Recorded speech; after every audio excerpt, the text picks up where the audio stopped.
now what's the big idea? Piece of junk. Which one do I need? Which one is it? We've got the ratchet. We've got the sockets. It's going to be like 9/16, I think, for some of the bolts. We got it. Metrics. So first of all, you're going to want to remove this big stupid brush guard thing I put on it. And if you somehow can hear me over these bugs, don't move to Oklahoma. So in order to remove this skid plate, you got to pull out this bolt and that bolt. Then there's some bolts up in here on either side of it, right in there. And those got to come out. That way we can get to the steering rack. So this bolt up in here has something where you can barely get to it. So I'm going to be using an adjustable wrench to get to that. So with it unbolted,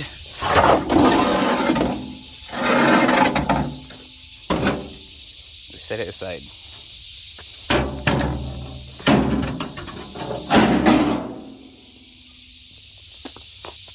Now, collect all of these bolts, hold it on, set those aside, and you can see what we're trying to get to.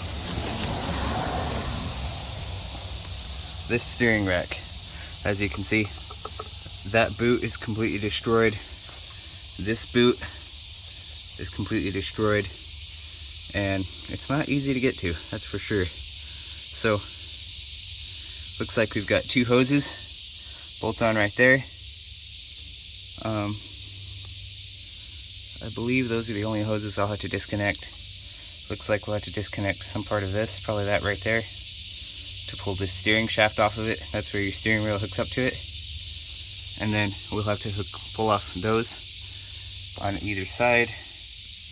And then remove the tie bars to put them on the new one. Tie rods, but yeah. That is not what you want to see. I'm lifting it from that transmission cross member right there to get the whole front end up, and with lots of room to work around it. I'm going to pull off both the front wheels, and then we're going to start taking off those tie rod ends right there. We're about 15 minutes in. I got both the front wheels off, and right here, there's our steering rack. There's the rod coming out to the knuckle, and that's where we had to take it off. Now underneath here, we have a castle nut with a pin going through it. Pull out the pin, unscrew the castle nut, and beat on this until it pops up through. Just use a little hammer or something. Alright, I was struggling with the pin on the castle nut, so I took a quick lunch break, and I believe I know what I'm going to use. I have some little picks from Harbor Freight that should work just fine for that. Alright, so here's what we got. I'm going to try probably this straight one right here. Let's see if I can hook it from the back side. It's very challenging to get to. Not a huge fan of this design. Ladies and gentlemen, we got him. So that is going to be a 7/8 bolt, or nut. Just go ahead and take that off. Alright, I couldn't get it with the ratchet, even if I hammered on it, so I'm going to try my impact. So like I said, I used my impact to take this nut off, and now we're just going to hammer on this to pull that out. So do not hammer on the bolt. Hammer on this right here.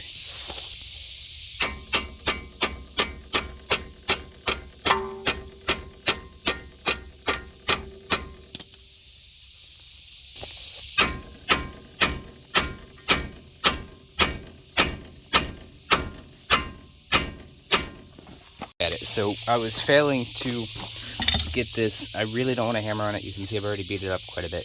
I don't want to hammer on it any more than I have to. So I'm going to try to just take off the tie rod from the little ball joint right here. And I know I've adjusted this before. That's how I set my alignment. So I'm going to unscrew this and then just try to unscrew it out of here. Probably not the best idea, but I just got to get this done, so we'll just see. I'm going to have it aligned as soon as I get it all put together anyways.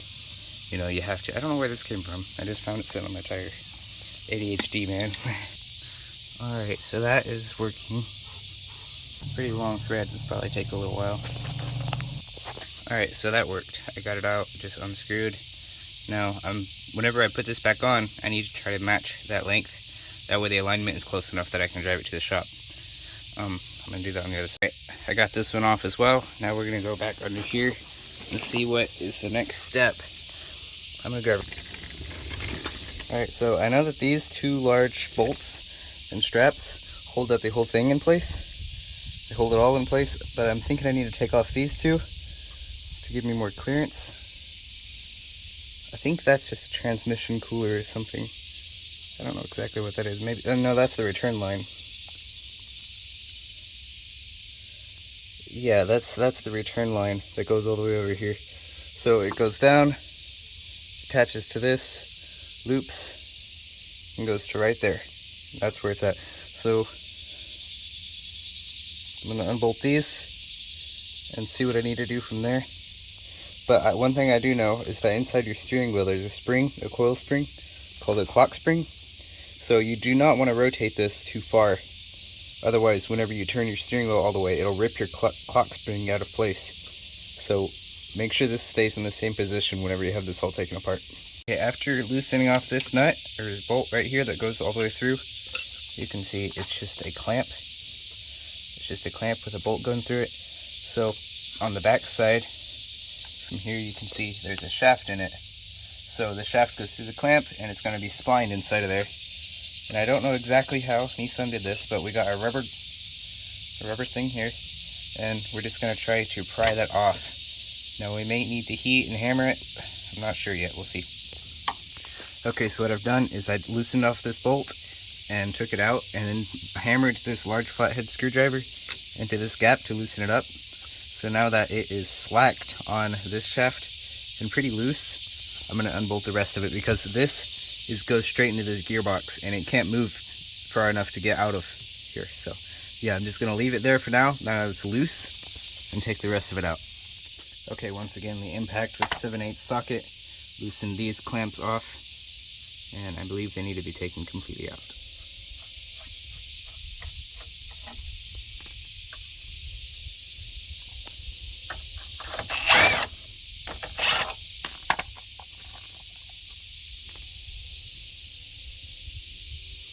So it looks like those straps, yep, pry it apart just like that.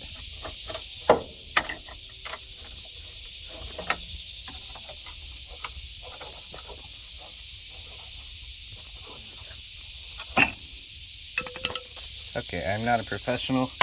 I've never done this before, and that's why I was trying to pry on these. But you've got another set of those exact same bolts up on top of it. This is just a U-strap with bolts on each side. Okay, I don't know if you can see this, but right there is the bolt I'm trying to get to. And this pipe is in the way. But to get to these nuts on top of this pipe to take it out, this oil filter is in the way. So I'm gonna have to get a wrench that's really small, like a 14mm-ish, to pull that out. And then this will come out of the way once I unbolt this bracket right here. So yeah, unbolt this and these. That way you can get to this bolt right here on top of this U-clamp. Bleeding! So what I did is I was able to pry this loose. I was wrong. That does actually come off while it's mostly in place, as long as you have these loose, these big bolts out. So you take those out, take this off, then I was able to unbolt this and rotate the entire thing enough to get my ratchet on these two, unbolt them, and I'm waiting for the fluid to drain. Once I get those out, then I should be able to unhook it all and just take the other ones of these big bolts out and take it all out. Alright, so here's what's going on. I have the steering rack out, and in order to do that, I just unbolted all 4 bolts on these mounts, unscrewed these hoses, unplugged this little sensor wire, which was located right there, and plugged into this. So that swung around there. Now, on these little banjo bolt things, there will be 4 copper washers. You can see right here. Do not lose these. They can be reused. Just don't lose them. And I'm not going to be able to install it tonight because these are the bushings that wrap around the rack in order to hold it in place. And as you can see, they're worn out. They're cracked. They're not messed up, and I'd rather replace them now. That's about a $20 part, so got those coming in the morning, and then I'll finish it up then. In order to get the rack out, once I had everything unbolted, I pulled these 4 bolts out, 1, 2, 3, 4, off of this bracket that was fit up there, just like that bracket. So that I just pulled that off. That way I could slide the whole thing straight out. It was super easy. Not that much problem at all. And I'm about 2.5 hours into this project. And all I gotta do is put it back together and put the fluid in it.